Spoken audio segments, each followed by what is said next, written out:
ಶಿವಾನಂದ ಪಾಟೀಲ್ರಿಗೆ ಮಾನ್ಯ ಸಕ್ಕರೆ ಸಚಿವರಿಗೆ ಏನಾಗಿದೆಯೋ ಗೊತ್ತಿಲ್ಲ.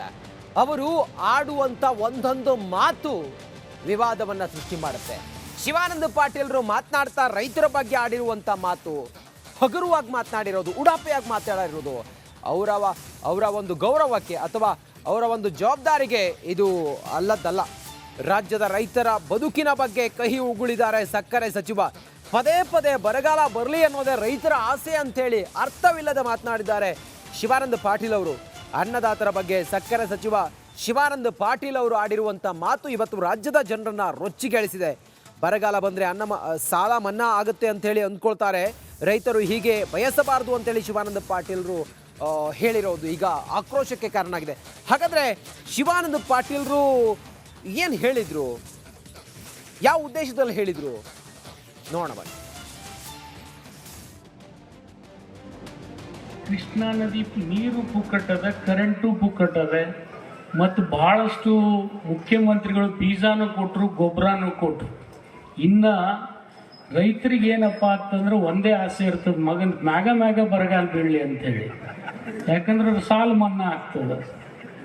ಕೃಷ್ಣಾ ನದಿ ನೀರು ಪುಕ್ಕಟ್ಟದ, ಕರೆಂಟು ಪುಕ್ಕಟ್ಟದೆ, ಮತ್ತು ಬಹಳಷ್ಟು ಮುಖ್ಯಮಂತ್ರಿಗಳು ಬೀಜಾನು ಕೊಟ್ಟರು, ಗೊಬ್ಬರನೂ ಕೊಟ್ಟರು.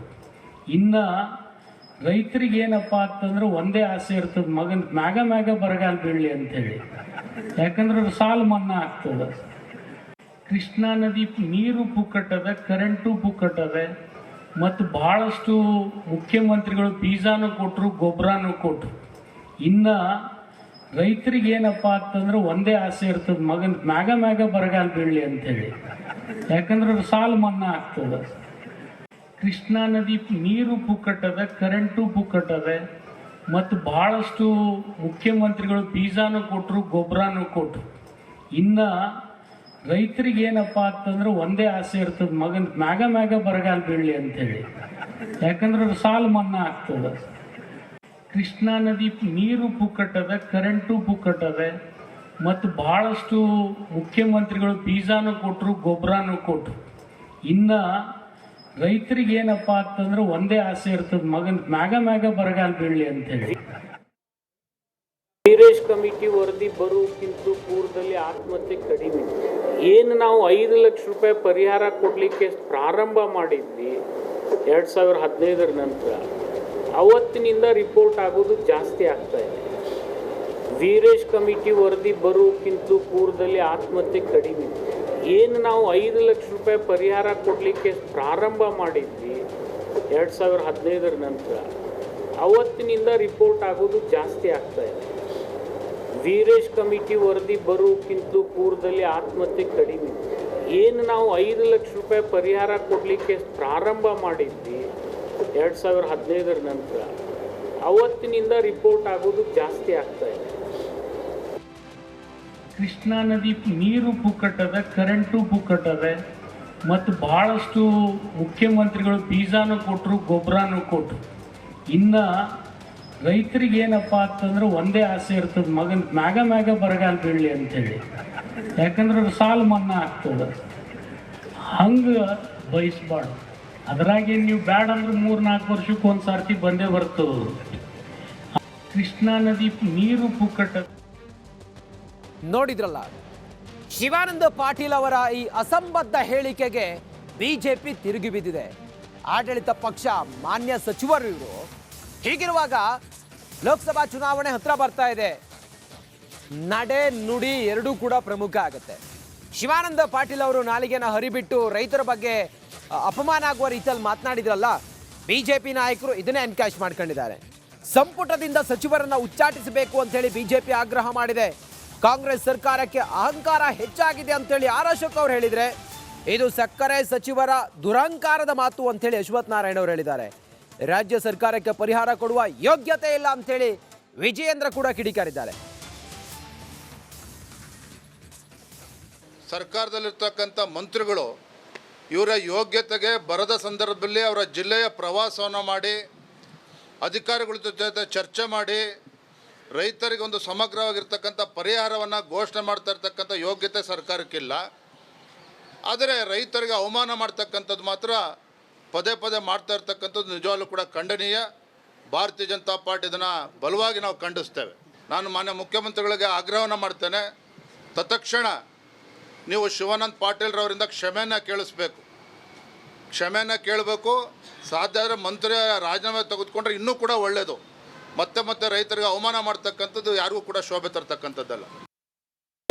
ಅಹಂಕಾರ, ಕೊಬ್ಬು ಏನೇನಿದೆಯೋ ಎಲ್ಲ ಜಾಸ್ತಿ ಆಗ್ಬಿಟ್ಟಿದೆ. ನಾನು 135 ಸೀಟ್ ಗೆದ್ದುಬಿಟ್ಟಿದ್ದೀರಿ, ನಮ್ಮನ್ನು ಯಾರೇನು ಮಾಡ್ತಾರೆ ಅಂತೇಳಿ ರೈತರ ಬಗ್ಗೆ ವಿಶೇಷವಾಗಿ ಒಂದು ಕೆಟ್ಟ ಪದಗಳನ್ನು ಬಳಸುವಂಥ ಒಂದು ಪ್ರವೃತ್ತಿಯನ್ನು ಮಾಡ್ತಾ ಇದ್ದಾರೆ. ಹಿಂದೆನೂ ಕೂಡ ರೈತರ ಆತ್ಮಹತ್ಯೆ ಮಾಡಿದಾಗ ಹಣ ಜಾಸ್ತಿ ಕೊಡ್ತಾರೆ, ಅದಕ್ಕೆ ರೈತರ ಆತ್ಮಹತ್ಯೆ ಜಾಸ್ತಿ ಆಗ್ತಾ ಇದೆ ಅಂತ ಹೇಳಿದರು. ಆಗಲೇ ಸರ್ಕಾರ ಅವ್ರ ಮೇಲೆ ಕ್ರಮ ತೆಗೆದುಕೊಳ್ಬೇಕಾಯಿತು. ಸಿದ್ದರಾಮಯ್ಯನವರು ಏನು ಮಾಡಲಿಲ್ಲ. ಈಗ ಮತ್ತೆ ಅದೇ ಚಾಳಿಯನ್ನು ಮುಂದುವರಿಸಿದ್ದಾರೆ. ಬರಗಾಲ ಬರಲಿ ಅಂತ ಯಾವ ರೈತ ಕಾಯ್ತಾನೆ? ಇವ್ರು ಕೊಡೋ 10,000 20,000ಕ್ಕೆ ಅವನ ಬೆಳೆಗೆ 2 ಲಕ್ಷ 3 ಲಕ್ಷ ಖರ್ಚು ಮಾಡಿರ್ತಾರೆ. ತೊಗರಿ ಇರ್ಬೋದು, ರಾಗಿ ಇರ್ಬೋದು, ಭತ್ತ ಇರ್ಬೋದು, ಬೆಳೆಯುವಂಥದ್ದು. ಶಿವಾನಂದ ಪಾಟೀಲ್ರು ಸನ್ಮಾನ್ಯ ಸಚಿವರು ಬಾರಿನೂ ಎಡವಟ್ಟನ್ನು ಮಾಡ್ಕೋತಿದ್ದಾರೆ, ರೈತರಿಗೆ ಅವಮಾನ ಮಾಡ್ತಿದ್ದಾರೆ. ಇವ್ರೇನು ಅಂದ್ಕೊಂಡಿದ್ದಾರೆ, ಏನೋ ದರ್ಬಾರ್ ಮಾಡ್ತಾ ಇದ್ದೀನಿ, ಇವ್ರ ಮನೆ ಕಾಸಿಂದ ಇವ್ರ ಮನೆ ಹಣ ತಗೊಂಡು ಏನೋ ನಾಡಿನ ಜನತೆಗೆ, ಅದರಲ್ಲೂ ವಿಶೇಷವಾಗಿ ರೈತರಿಗೆ ಏನೋ ನಾವು ದಾನ ಧರ್ಮ ಮಾಡ್ತಾ ಇದ್ದೀವಿ ಇರ್ತಾನೆ. ಭೂಮಿಗೆ ಬೀಜವನ್ನು ಬಿತ್ತಿ ಇವ್ರು ಕೊಡೋ ಭಿಕ್ಷೆಗೆ ಯಾರೂ ಕಾಯೋದಿಲ್ಲ. ಬೀಜ ಬಿತ್ತಿ ಅದು ಬೆಳೆಯಾಗೋದಕ್ಕೆ ತನ್ನ ಬದುಕನ್ನು ತಪಸ್ಸಿನ ರೀತಿಯಲ್ಲಿ ಸಮರ್ಪಣೆ ಮಾಡ್ಕೊಳ್ತಾನೆ. ಬೆವರನ್ನ ರಕ್ತವನ್ನು ಬೆವರಾಗಿ ಸುರಿಸ್ತಾನೆ. ಅಂಥ ಒಬ್ಬ ರೈತ ಸಮುದಾಯಕ್ಕೆ ರೈತನಿಗೆ ಅಪಮಾನ ಮಾಡುವಂಥ ಕೆಲಸ ಯಾರು ಕೂಡ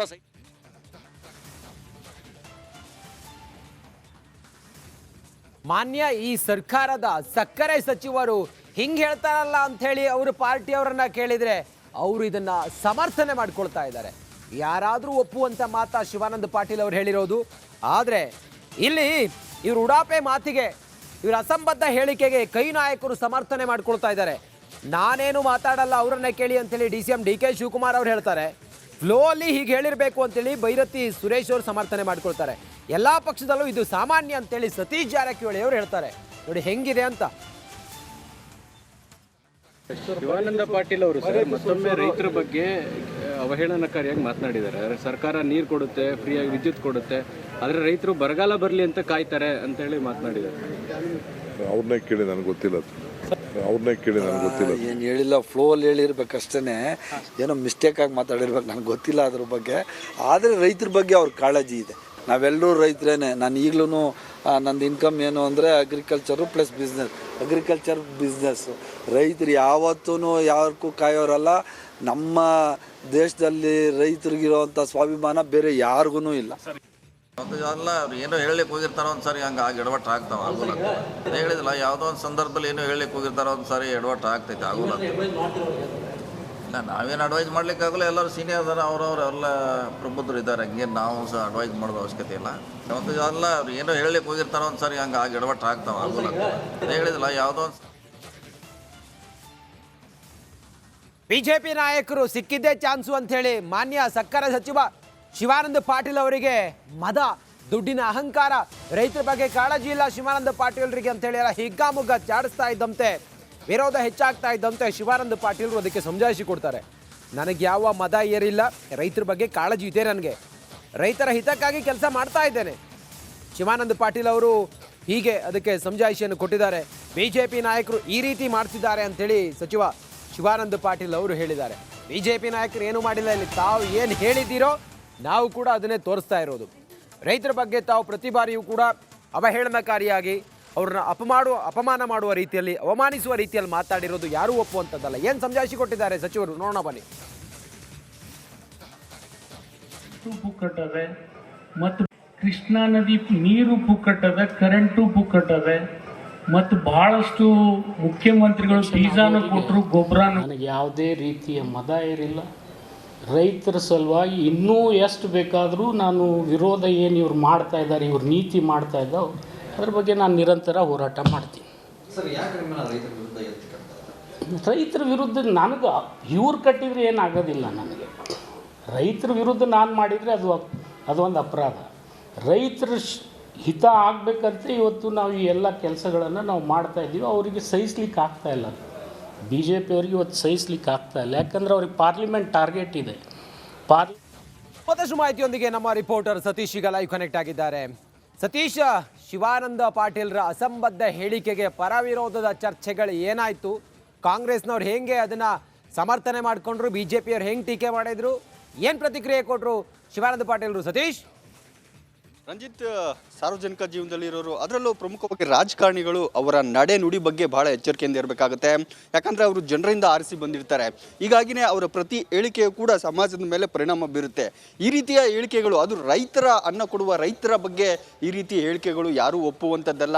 ಯಾಕಂದರೆ ರೈತ ಸಾಕಷ್ಟು ಕಷ್ಟಪಟ್ಟು ಇವತ್ತು ಬೆಳೆಯನ್ನು ಬೆಳೀತಾನೆ. ಆ ಪರಿಸ್ಥಿತಿ ಇವತ್ತು ದೇಶದಲ್ಲಿದೆ. ರೈತರ ಕಷ್ಟ ಏನು, ಅವರ ಬೆಳೆ ಬೆಳೆಯೋಕ್ಕೆ ಎಷ್ಟು ಕಷ್ಟ ಆಗುತ್ತೆ, ಬಿತ್ತನೆ ಬೀಜ, ರಸಗೊಬ್ಬರ, ಬೆಳೆ, ಪ್ರಾಕೃತಿಕ ವಿಕೋಪಗಳು ಎಲ್ಲವನ್ನ ಮೀರಿ ರೈತ ಬೆಳೆಯನ್ನು ಬೆಳೀತಾನೆ. ಅಂತ ರೈತನ ಬಗ್ಗೆ ಮಾತಾಡಬೇಕಾದ್ರೆ ಎಚ್ಚರಿಕೆಯಿಂದ ಮಾತಾಡಬೇಕಾಗುತ್ತೆ. ಶಿವಾನಂದ ಪಾಟೀಲ್ ಅವರ ಈ ಹೇಳಿಕೆ ಇಡೀ ರಾಜ್ಯಾದ್ಯಂತ ಒಂದು ಆಕ್ರೋಶವನ್ನು ಸೃಷ್ಟಿ ಮಾಡಿದೆ. ರೈತ ಸಮುದಾಯ ಅಲ್ಲ, ಬೇರೆ ಬೇರೆ ವಲಯಗಳಿಂದಲೂ ಕೂಡ ಇದಕ್ಕೆ ಆಕ್ರೋಶವನ್ನು ವ್ಯಕ್ತವಾಗಿದೆ. ಶಿವಾನಂದ ಪಾಟೀಲ್ ಇವರ ಹೇಳಿಕೆ ಇದು ಮೊದಲ ಬಾರಿ ಅಲ್ಲ, ಕಳೆದ ಬಾರಿ ಈ ಹಿಂದೆನೂ ಕೂಡ ಈ ರೀತಿ ಹೇಳಿಕೆಯನ್ನು ಕೊಟ್ಟಿದ್ರು. ರೈತರು ಹಣದ ಆಸೆಗೋಸ್ಕರ, ಅಂದರೆ ಪರಿಹಾರಕ್ಕೋಸ್ಕರ ಆತ್ಮಹತ್ಯೆ ಮಾಡ್ಕೊಳ್ತಾರೆ ಅಂತ. ಈ ಬಾರಿ ಸಾಲ ಮನ್ನಾಕ್ಕೋಸ್ಕರ ಬರಗಾಲ ಬರಲಿ ಅನ್ನೋ ಒಂದು ಹೇಳಿಕೆಯನ್ನು ಕೊಟ್ಟಿದ್ದಾರೆ. ಇದು ಯಾರು ಕೂಡ ಒಪ್ಪುವಂಥದ್ದಲ್ಲ. ಈ ವಿಚಾರವಾಗಿ ವಿಪಕ್ಷ ಬಿಜೆಪಿ ಕೂಡ ಪ್ರಮುಖವಾಗಿ ಶಿವಾನಂದ ಪಾಟೀಲ್ ಅವರ ವಿರುದ್ಧ ತಿರುಗಿ ಬಿದ್ದಿದೆ. ಯಾಕಂದ್ರೆ ಇದು ಸಹಜವಾಗಿ ಅಂತ ಹೇಳಿಕೆಗಳಿಗೆ ವಿರೋಧ ವ್ಯಕ್ತವಾಗೇ ಆಗುತ್ತೆ. ಬಿಜೆಪಿ ರಾಜ್ಯಾಧ್ಯಕ್ಷ ವಿಜಯೇಂದ್ರ ಅವರದು, ಮತ್ತೆ ವಿಪಕ್ಷ ನಾಯಕ ಅಶೋಕ್, ಮಾಜಿ ಸಚಿವ ಅಶ್ವಥ್ ನಾರಾಯಣ ಸೇರಿದಂತೆ ಹಲವರು ಇದನ್ನ ವಿರೋಧ ವ್ಯಕ್ತಪಡಿಸಿದ್ದಾರೆ. ಇದಕ್ಕೆ ವಿರೋಧ ವ್ಯಕ್ತ ಆಗಲೇಬೇಕು. ಈ ರೀತಿಯ ಹೇಳಿಕೆಗಳಿಗೆ ವಿರೋಧ ವ್ಯಕ್ತ ಆಗಲೇಬೇಕು. ಯಾಕಂದ್ರೆ ರೈತರ ಬಗ್ಗೆ ಅಷ್ಟು ರೀತಿ ಕೀಳು ಮಟ್ಟದ ಹೇಳಿಕೆಗಳನ್ನು ಕೊಡಲೇಬಾರ್ದು. ಸಾಕಷ್ಟು ಶ್ರಮಪಟ್ಟು ಅವರು ಬೆಳೆಯನ್ನು ಬೆಳೀತಾರೆ. ಒಂದು ದೇಶ ಕಾಯುವ ಸೈನಿಕ ಮತ್ತು ರೈತರು ಈ ದೇಶದ ಬೆನ್ನೆಲುಬಾಗಿರ್ತಾರೆ. ಹಾಗಾಗಿ